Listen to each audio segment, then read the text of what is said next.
I think this insider-outsider dance is a very important one in institutional evolution and organizational reform, because I think there are some things that an outsider can do that an insider can't, and vice versa.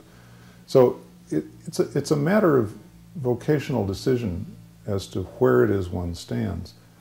The one thing I can say that I think is true for all of us, whether we're inside institutions or outside institutions, and this is relatively new language for me that I'm actually trying to write something about right now. I think that we all need to learn to stand in the tragic gap.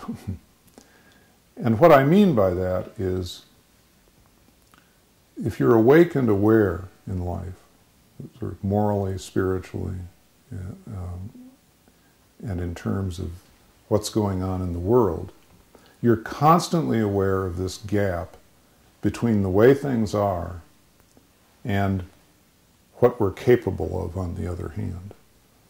You know, I look around at a university and I generally see an incredibly dysfunctional family.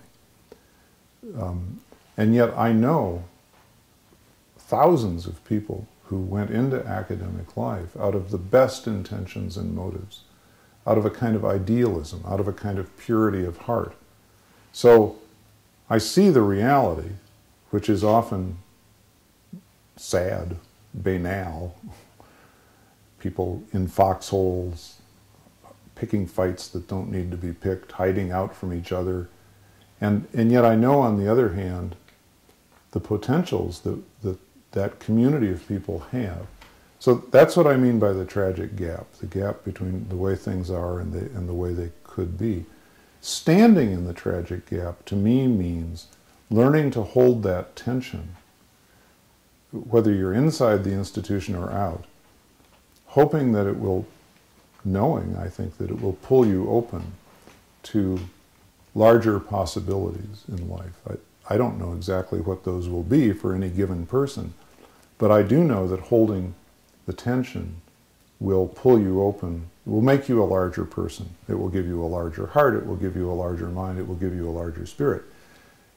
Standing in the tragic gap and holding that tension is an antidote to what we usually do, which is to flip out on one side or the other of that great divide.